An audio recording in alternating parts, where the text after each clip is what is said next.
ఓం నారాయణ ఆది నారాయణ. ఓం నారాయణ ఆది నారాయణ ఛానల్ను ఆదరిస్తున్న గురు బంధువులకు స్వాగతం, సుస్వాగతం.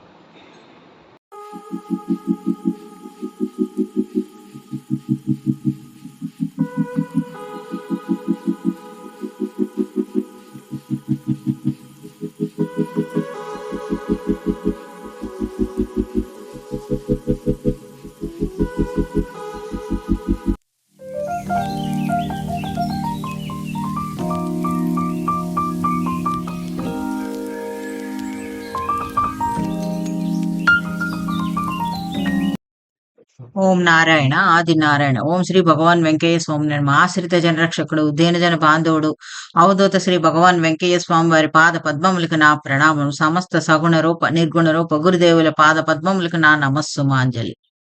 అవధూత శ్రీ భగవాన్ వెంకయ్య స్వామి వారి అనుగ్రహంతో, సమస్త గురుదేవుల ఆశీస్సులతో శ్రీ మొగలిచెర్ల దత్తాత్రేయ స్వామి వారి లీలా వైభవం.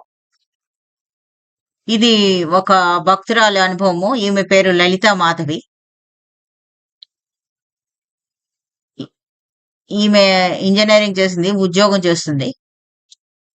ఈమెకున్న సమస్య ఏమిటంటే ఈమె తల్లి యొక్క అనారోగ్యం. తల్లికి కడుపులో కణితిలాగా వచ్చింది. అది డాక్టర్ దగ్గరికి తీసుకుని వెళ్తే ఆపరేషన్ చేయాలని చెప్పారు. తర్వాత ఆమె బలహీనంగా ఉంది, కొన్ని రోజులు మందులు వాడి తీసుకొస్తే ఆపరేషన్ చేస్తామని చెప్పారు. ఈమెకు అంతకు ముందే శ్రీ మొగల్చెర్ల దత్తాత్రేయ స్వామి వారి పోస్టులతో శ్రీ నాగేంద్ర ప్రసాద్ గారు రాస్తున్న పోస్టులతో ఈమెకి ఇది వరకే పరిచయం ఉంది. దాంతో స్వామివారి మీద నమ్మకం, మొగల్చెర్ల దత్తాత్రేయ స్వామివారి మీద నమ్మకం ఏర్పడింది. ఆ నమ్మకంతో ఈమె విభూది గంధం మొగల్చెర్ల క్షేత్రం నుంచి విభూది గంధం తెప్పించుకుంది. స్వామివారికి మొరపెట్టుకుంది. స్వామి, ఈమె తల్లికి ఆరోగ్యం చేకూరితే, త్వరగా కోలుకుంటే మొగల్చెర్ల వచ్చి దర్శనం చేసుకుంటానని, తర్వాత తన శక్తి మేర అన్నదానం చేసుకుంటానని స్వామివారికి మొరపెట్టుకుంది. ఆ తర్వాత ఆమె తల్లి కూడా రోజు గంధం ధరించి మందులు వేసుకుంటూ ఉంది. తర్వాత డాక్టర్ దగ్గరికి వెళ్తే డాక్టర్ ఇంకా ఆపరేషన్ అవసరం లేదని చెప్పారు. దానితో ఈమె శ్రీ మొగల్చెర్ల దత్తాత్రేయ స్వామి వారి మందిరానికి మొక్కు తీర్చుకోవడానికి వెళ్దామని అనుకుంది. కానీ తెలీదు ఎలా వెళ్ళాలో. ఈమె బెంగళూరులో ఉంటుంది. అప్పుడు నాగేంద్ర ప్రసాద్ గారికి ఫోన్ చేసింది ఈమె, ఎలా రావాలి దత్తాత్రేయ మందిరానికి అని. తర్వాత తన పేరు లలిత మాధవి అని తను రాదలుచుకున్నట్టుగా చెప్పింది. అప్పుడు నాగేంద్ర ప్రసాద్ గారు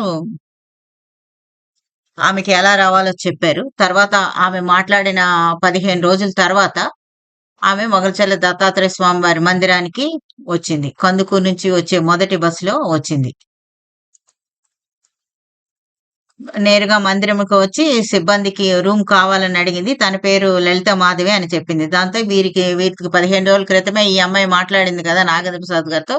దాంతో నాగేంద్ర ప్రసాద్ గారు ఆమెను 15 రోజుల క్రితం ఫోన్ చేసింది మీరేనా అని అడిగారు. అంటే అవును మీరేనా ప్రసాద్ గారని ఆమె అడిగింది. దాంతో ఆమె నమస్కారం, నాగేంద్ర ప్రసాద్ గారికి నమస్కరించుకొని మాట్లాడాలి మీతో అని చెప్పింది. మీతో మాట్లాడాలి, మీరు ఎప్పుడు ఫ్రీగా ఉంటారో చెప్పండి సార్ అని అడిగింది. అంటే నేను 12 గంటల వరకు ఉంటానమ్మా, మీరు ఈ లోపల ఎప్పుడైనా వచ్చి మాట్లాడొచ్చు, దర్శనం చేసుకొని రండి అని ఆమెకు చెప్పారు. ఆమెకు అలాట్ చేశారు రూము. ఆ రూమ్కు వెళ్ళి స్నానాధికారులు ముగించుకొని స్వామివారి మందిరానికి వచ్చి గోత్రనామాలతో పూజ చేయించుకుంది. తర్వాత సమాధి మందిరం దర్శనం చేసుకుంది. సమాధి మందిరం దర్శనం చేసుకొని వచ్చి అప్పుడు ప్రసాద్ గారితో తన వివరాలు ఇలా చెప్పింది. ఆమె ఒక 9 నెలల నుంచి సోషల్ మీడియాలో వస్తున్న పోస్టులన్నీ ఫాలో అవుతున్నట్టు, అవి రోజు మొగల్చెర్ల దత్తాత్రేయ స్వామి వారి లీలా వైభవం రోజు చదువుతున్నట్టుగా చెప్పింది. తర్వాత మొగల్చెర్ల దత్తాత్రేయ క్షేత్రం నుంచి విభూది గంధం తెప్పించుకున్నట్టు, ఆ గంధం మహిమ వల్ల వారి తల్లికి ఆరోగ్యం చేకూరినట్టు, అవన్నీ వివరాలన్నీ చెప్పింది. తల్లికి అనారోగ్యం చేసింది, కడుపులో కణితి వచ్చినట్టు, తర్వాత సర్జరీ చేయాలని చెప్తే విభూది గంధంతో ఆమెకు తగ్గినట్టుగా చెప్పింది. ఇప్పుడు మొక్కు తీర్చుకుందామని ఆ మొక్కు కూడా చెప్పింది. దర్శనము తర్వాత తన శక్తి మేర అన్నదానం చేస్తానని మొక్కుకున్నానని చెప్పింది.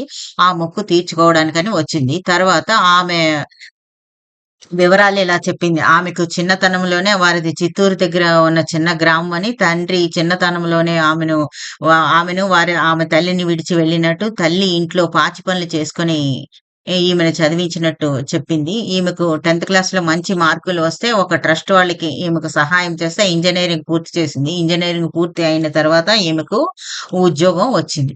ఉద్యోగం వచ్చిన తర్వాత తల్లికి ఈ సమస్య వచ్చింది అని ఆమె చెప్పింది. ఇప్పుడు స్వామివారికి మొక్కు తీర్చుకోవడానికి వచ్చానను చెప్పింది.